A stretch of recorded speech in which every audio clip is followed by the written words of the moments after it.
Bienvenue sur Télé Djibouti dans cette nouvelle édition de votre journal de 15 h au sommaire de l'actualité. Les premiers Djiboutiens embarquent le train vers l'Éthiopie. Après son arrivée à Djibouti avant-hier, ce matin, donc, la ligne ferroviaire électrique est repartie. Et une première agence donc, de l'ANIFIP s'est ouverte à Dikil pour former donc, les jeunes chômeurs de la ville de l'unité. Et Emmanuel Macron rencontre Erdogan aujourd'hui à Paris. Bonjour et merci de nous accueillir chez vous. Après son arrivée à Djibouti avant-hier, la ligne ferroviaire électrique provenant d'Addis Abeba est repartie ce matin avec à son bord les premiers voyageurs djiboutiens vers Dire Dawa. Ce train a quitté Djibouti donc tôt ce matin. Il va desservir en premier lieu à Addis Abeba avant de s'arrêter à la frontière Galilée et puis continuera donc jusqu'à Dire Dawa. Ces premiers voyageurs, sous la nostalgie du charme donc suranné des vieilles locomotives de chemin de fer d'autant, ont ce matin voulu revivre les premières sensations des hauts territoires. Certains d'entre eux ont exprimé leur joie aujourd'hui donc pour avoir eu la chance de revivre ce moment.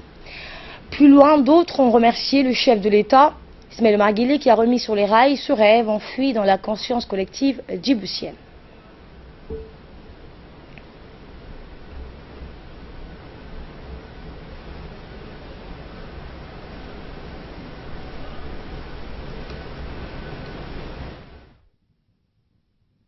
Le plateau pour nous en dire plus. Bonjour à vous. Bonjour Asma, bonjour à vous. 100 ans après Asma, le fameux train franco-djibouto-éthiopien, un train qui a marqué l'histoire de deux peuples et qui a contribué au développement de deux capitales. On peut dire que c'est une voie Asma de chemin de fer moderne, électrifiée et écartement standard d'une longueur de 758 km qui relie désormais les deux capitales. C'est dans cette partie de l'Afrique qui se trouve le premier train électrique. Ce train inscrit plutôt les deux pays dans le 21e siècle, en phase avec la modernisation et le libre-échange fidèle à sa vocation. Des années de 1930, le train avait pour objectif de raviver les économies de ces deux pays. C'est dans ce terme suivant que le deux marchés d'esclaves, Joseph Kessel, évoque le franco-éthiopien comme la voie ferrée qui relie Addis Abeba à Djibouti, c'est-à-dire la seule artère de la civilisation dans ce vaste du pays. Si aujourd'hui on peut dire Kessel s'est réveillé de sa tombe, il changerait ses mots car les chiffres de la croissance économique de Djibouti et de l'Éthiopie dans cette corne d'Afrique en disent beaucoup plus. Oui, Asma, le train vient de renaître, descendre comme le phénix, ancré dans la conscience collective de tout Djiboutien. Et tel un patrimoine sur sa tour d'ivoire, aujourd'hui, il a repris les rails. À sa vue, je revis les débris de mon enfance, a-t-il dit, je me penchais ma tête vers la fenêtre sans vitre, le désert écrasé par la chaleur défilé au ralenti. Quand ces trains tournaient à sa gauche ou sa droite, je scrutais les derniers wagons. Ce sont les images qui font surface. Si je voyais évaporer, hélas, non, je souhaite de toute mon enfance. Et voilà, c'est là. Si je dois conclure, et je dirais, c'est là. L'Afrique n'est plus au temps de Joseph Kessel ou Joseph Conrad. Cette aventure au récit palpitant dans son voyage au Congo définissent l'Afrique au cœur des ténèbres. Aujourd'hui, l'Afrique est le continent du futur et sa renaissance comme ceci. Merci Samada Serid pour cette analyse. Également dans l'actualité, le ministre de l'équipement et des transports, Mohamed Abdelrad El Moussa, a parrainé hier au sein de la base de Doralé la cérémonie de clôture de la formation destinée donc à l'obtention du certificat militaire élémentaire au profit de 51 agents de la garde-côte. La cérémonie a vu la participation de plusieurs officiels, dont le directeur général de la sécurité et les officiers donc supérieurs. Cette formation qui a duré 2 mois, dispensée par les cadres de la garde-côte, est le reflet de la volonté du commandant de la garde-côte de toujours renforcer les aptitudes et les compétences de ses personnels. Elle a été organisée de manière autonome par notre institution. Elle a été dispensée, selon lui, par des instructeurs tous issus de la garde-côte djiboutienne. La formation a été l'occasion, a-t-il dit, pour les agents bénéficiaires d'acquérir des savoir-être et un savoir-faire tactique et technique qui leur permettra de remplir les rôles de chef d'équipe dans le cadre de leur mission. On l'écoute.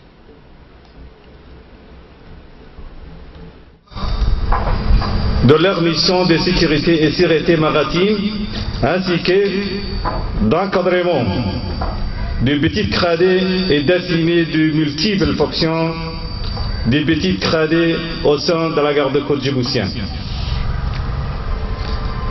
Ils ont fait preuve durant de 2 mois une résilience à toute épreuve.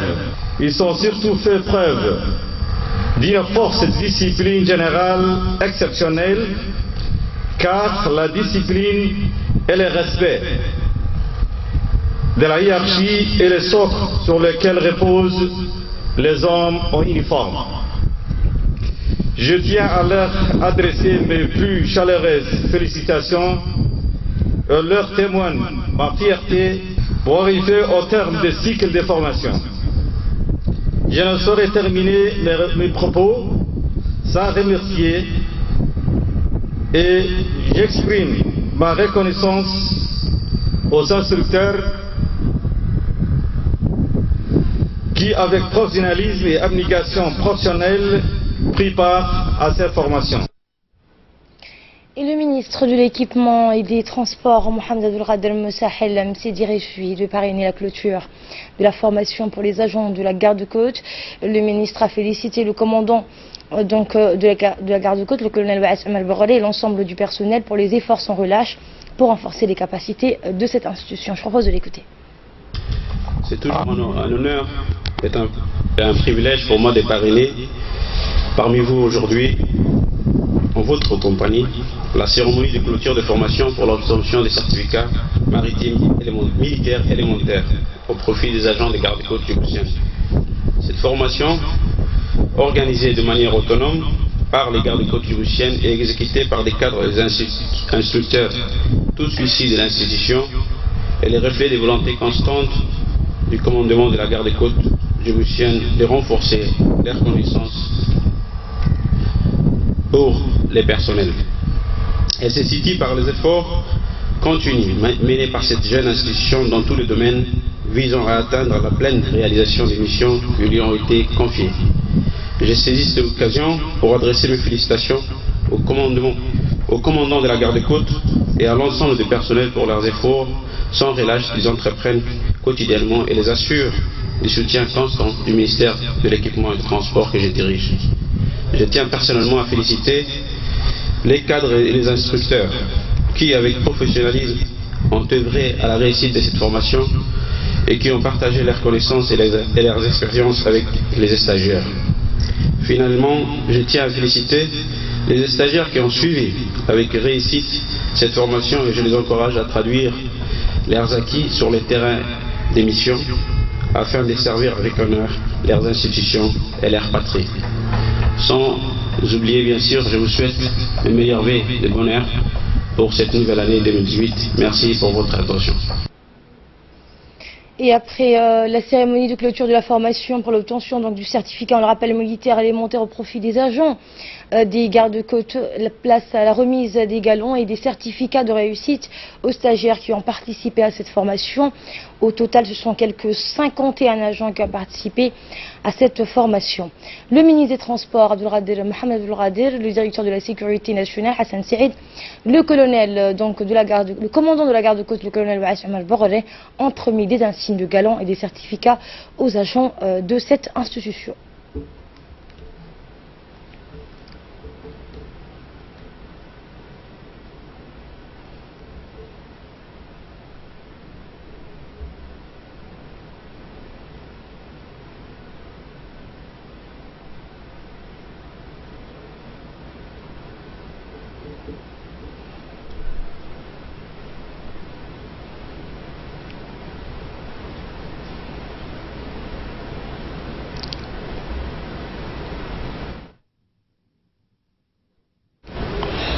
Également dans l'actualité, les personnels de la santé ont participé hier soir à un faste dîner de gala au Sheraton Hotel sur l'invitation du ministre de la Santé, Dr Jamal Mirquier.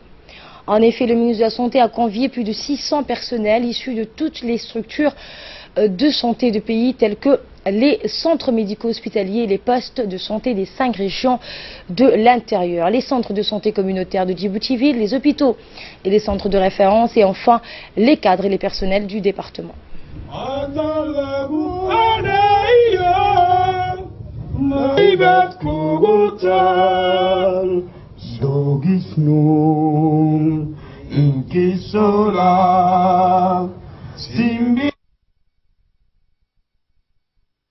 Et des nombreux invités et personnalités publiques étaient également conviés à cette soirée, à l'image de la ministre de la Femme et de la Famille, Moumena Ahmed Hassan, le ministre des Biens et des Warf, M. Moumena Hassan Barre, le ministre de la Télécommunication, Abdi Youssef Sougué, le ministre délégué à la décentralisation, Hamadou Mohamed Aramis, la secrétaire d'État aux affaires sociales, Mme Mona Ousmane Adan, et enfin la maire de Djibouti-Ville, Mme Fatouma Ousmane Awale. Par la suite, la direction de la promotion de la santé a diffusé un reportage sur les rétrospectives de l'année 2017 qui retrace les principales réalisations opérées par le ministère de la Santé. Donc le ministre de la Santé et ses convives ont par ailleurs préparé un dîner festif préparé par les cordons bleus de Sheraton Hotel sur fond d'animation des chants les plus populaires du registre national. Et après le dîner, le comité organisateur a procédé au tirage du tombola qui fut un véritable moment clé de cette soirée qui comprenait 56 lots dont 7 véhicules de marque Suzuki, 6 motocycles, des frigos, des ordinateurs portables, ainsi que de très nombreux autres cadeaux. C'est dans la joie et la bonne humeur que tous les participants ont été ravis de partager ce moment de détente, de fraternité et de convivialité qui fut immortalisé dans les mémoires collectives par toutes les personnes présentes qui ont tenu à remercier chaleureusement le ministre de la Santé, Dr Jamal Merouki, pour leur avoir permis de partager ce souvenir inoubliable entre eux.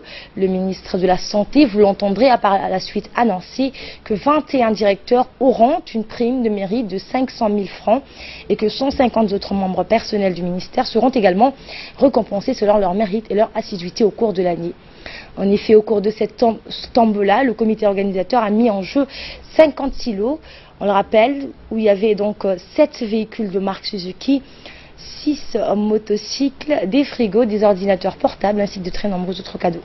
Le tirage a été fait par les différentes personnalités ministérielles, des secrétaires généraux qui étaient présents lors de cette soirée. Tirage après tirage, les heureux gagnants ont été appelés pour recevoir leurs gains sous les applaudissements et de leurs collègues. Le ministre de la Santé, Dr Jamal Merouki, a prononcé son discours d'ouverture au cours duquel il a dressé le bilan annuel de l'année 2017. Tout en formant le vœu de poursuivre ensemble en 2018 les efforts initiés dans l'abnégation, la rigueur et la sincérité, mais surtout avec beaucoup d'humanité, car notre secteur, a-t-il dit, l'exige plus que tout autre. On l'écoute. Une fois de plus, nous voici réunis pour célébrer ensemble la nouvelle année, et c'est avec un immense plaisir que je vous adresse aujourd'hui mes vœux de santé, de bonheur et succès. Je voudrais commencer par vous remercier, toutes et tous, pour vos efforts d'assiduité, de sérieux et de travail fournis tout au long de cette année 2017. L'abnégation, la rigueur et le dévouement dont vous avez fait preuve portent tout mon respect. Les réalisations de cette année qui ont contribué au renforcement de notre système de santé sont d'abord les vôtres. Nous aurons, au cours de cette soirée, l'occasion d'avoir un aperçu et de retracer, à travers un petit reportage préparé par nos équipes, nos grandes réalisations de l'année 2017. Cependant, je ne manquerai de souligner, nous n'avons pas encore atteint les objectifs fixés. Nous devrons donc redoubler d'efforts sur le plan de renforcement des capacités de nos ressources humaines, l'amélioration de la qualité de soins et le renforcement de nos structures de santé. Nous devrons sans cesse poursuivre notre marche vers un système de santé plus fort, plus résilient et plus moderne, en essayant d'être plus à l'écoute, plus méthodique, plus organisé, en un mot, en travaillant plus et mieux.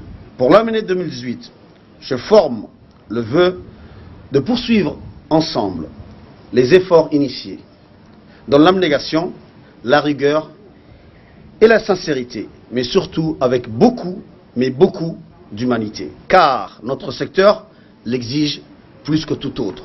L'ambition qui est la nôtre de renforcer le système de santé et de répondre de la manière la plus efficace possible aux besoins de la santé de notre population demeure la même et nécessitera la contribution de tout un chacun. Cette ambition se décline à travers la vision d'une République de Djibouti où toute la population sont en bonne santé, économiquement et socialement productive et bénéficiant d'un accès universel à des services et de soins de santé de qualité. Et suivant donc ces quelques réactions des heureux gagnants du tirage au sort organisé par le ministère de la Santé. Suite à la soirée de Tombola organisée à l'occasion de l'année 2018 par le ministère de la Santé, j'ai réussi un iPad et je suis heureux, c'est une fierté et je félicite le ministère de la Santé ainsi que le personnel de la Santé qui ont organisé cette soirée. Également de l'actualité dans le cadre de la visite du travail du ministre du Travail chargé de la réforme de l'administration, Hassan Idriss Samrié, accompagné de la conseillère technique et spécialiste en projet d'amélioration de la main-d'œuvre djiboutienne, financée par l'USAID à Djibouti, Zara Youssef Khaya, du directeur général de la NEFIP, Hussein Ismail Aden, du chef de projet de ce projet, s'est rendu hier à Dikil pour inaugurer l'agence régionale de la NEFIP. Cette agence est destinée à recenser et former les jeunes dans la ville de l'Unité. L'antenne régionale de la NEFIP a déjà démarré ses activités avec les opérations de recensement des jeunes en chômage ainsi que des formations professionnelles avec l'appui de l'USAID. À son arrivée, le ministre du Travail et sa délégation ont été accueillis par le préfet de la région de Dikil, Mohamed Cheikhou Hassan, et le président du conseil régional, Abdelrahman Younis Ave, ainsi que leurs proches collaborateurs. Le ministre du Travail, chargé de la réforme de l'administration, s'est entretenu avec le préfet de la région et le président du conseil régional sur l'importance de cette antenne, dont l'objectif principal est de valoriser le capital humain au niveau régional à travers la coordination et la demande de l'offre de l'offre d'emploi et aussi l'entrepreneuriat des jeunes dans les différents secteurs de développement conformément aux perspectives de son département ministériel. Et juste après l'entretien, le ministre du Travail et sa délégation ont effectué une visite dans les locaux de l'antenne régionale de la NEFIP pour inaugurer officiellement l'agence. Le ministre du Travail, Hassan Idriss Samrié, et l'ensemble de sa délégation ont été reçus par une foule des chefs coutumiers de la région qui ont souhaité la bienvenue. Le directeur général de la NEFIP, Hussein Ismail Aden, et le responsable de l'antenne régionale, Ismail Moussa Jama, ont donné au ministre du Travail un bref aperçu des travaux en cours. Et dans le même cadre, le ministre du Travail se rendra dans les autres régions de l'intérieur dans les jours à venir. Le directeur général de la NEFIP, Hussein Ismail Aden, et le chef de projet de l'USAID étaient présents lors de la cérémonie de l'inauguration du siège régional de la NEFIP. Voici leurs interventions. Nous remercions la préfecture de Dikil de nous avoir octroyé un local aussi beau pour accueillir les jeunes Dikilois, pour les enregistrer, pour les accompagner dans le domaine de la recherche de l'emploi. Donc nous voulons nous approcher de plus en plus à la population ciblée. Nous avons les bureaux ont été équipés par la NEFIP et par la partie informatique par les USAID à travers EDC. Donc aujourd'hui nous sommes heureux d'accueillir le ministre du Travail chargé de la réforme de l'administration pour l'inauguration officielle de ce bureau. Et nous remercions également le président du conseil régional et les différents élus locaux de nous avoir accompagnés durant le processus d'installation de ce bureau. C'est un plaisir pour nous d'être ici avec vous aujourd'hui pour partager l'inauguration de ce centre. C'est très important pour la NEFIP avoir les antennes régionales dans tout le pays. Ici à Dikil, c'est très essentiel aussi pour voir l'antenne ici pour accueillir les demandeurs d'emploi. Et c'est pour nous notre projet PED qui a soutenu le projet de l'organisation et l'équipement du centre ici. C'est très important ici. Et pour nous, vraiment, c'est un plaisir d'être ici avec vous pour inaugurer ce centre et aussi pour aider aux officiers de la NEFIP pour former les jeunes ici à Dikil. C'est très important. Avec la formation, les personnes vont avoir beaucoup plus de réussite avec la demande d'emploi ici à Dikil et aussi pour créer des entreprises. Et pour sa part, le ministre du Travail, Hassan Idriss Amri, a expliqué le rôle des bureaux de la NIFI pour lutter efficacement contre le chômage des jeunes dans la région de Dikil.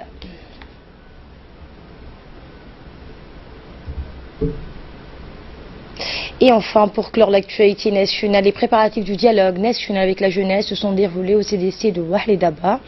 Une mission du comité d'organisation de la conférence nationale de la jeunesse s'est déplacée en force pour ce rendez-vous avec la jeunesse. Génération donc confondue, objectif, préparer les jeunes à l'esprit du dialogue entre le président de la République et des jeunes représentants de leurs pairs de tous les quartiers et communes, mais également de cultiver les valeurs et vertus de tolérance, de dialogue et de paix. Dans leurs interventions, les jeunes se sont dit satisfaits de ce dialogue national qui va leur permettre de se retrouver et de communiquer pendant un mois dans les différents CDC respectifs afin de bien choisir un leader qui serait à la hauteur de les représenter et présenter avec cohérence les problématiques des jeunes du quartier au jour J. Je vous le disais en titre, Emmanuel Macron rencontre Erdogan ce vendredi à Paris. Ankara semble vouloir enterrer la hache de guerre avec l'Union européenne. Le président français recevra donc ce vendredi le président turc. Effectivement, donc Emmanuel Macron a reçu aujourd'hui le président turc Recep Tayyip Erdogan, qui c'était visite bilatérale la plus importante dans un pays de l'UE depuis donc le plus manqué portera principalement sur des dossiers comme la Syrie ou encore les statuts de Jérusalem. Après donc les vives tensions diplomatiques et dès l'an dernier, Ankara semble vouloir enterrer la hache de guerre et rétablir ses relations avec l'Union européenne. Depuis le putsch manqué en 2016, plus de 55 000 personnes ont été arrêtées en Turquie dans de nombreux universitaires et journalistes. Paris l'assure toutefois lors de cette visite et la question des droits de l'homme ne sera pas donc oubliée. De son côté, donc, le ministre des Affaires étrangères turc rencontrera son homologue allemand donc demain. Et au Pakistan, Washington gèle ses aides à Islamabad. Plusieurs centaines de millions de dollars destinés à la sécurité du Pakistan sont en jeu. Justement, donc les torchons brûlent entre Washington et le Pakistan. Hier, le département d'État a annoncé que les États-Unis suspendaient donc leur assistance financière au Pakistan en matière donc de sécurité. Les Américains accusent Islamabad de laxisme face aux groupes terroristes basés au Pakistan. Le porte-parole du département d'État américain a déclaré jusqu'à ce que le gouvernement pakistanais prenne de mesures décisives contre des groupes tels que le Taliban afghan et le réseau Haqqani. Nous considérons qu'il déstabilise donc la région et qu'il cible également le personnel américain. Mardi, des centaines donc de Pakistanais sont descendus dans le rue de Karachi après la déclaration fracassante de Donald Trump contre le dirigeant pakistanais accusé de mensonges et de duplicité pour lutter contre le groupe terroriste. Déjà donc les 250 millions de dollars d'aides américaines ont été gelés depuis donc septembre dernier. Voilà donc tout ce qu'on pouvait dire sur ce qui domine l'actualité hors de nos frontières. C'est le journal de la rédaction. Merci à vous de l'avoir suivi. Excellent week-end toutes et à tous.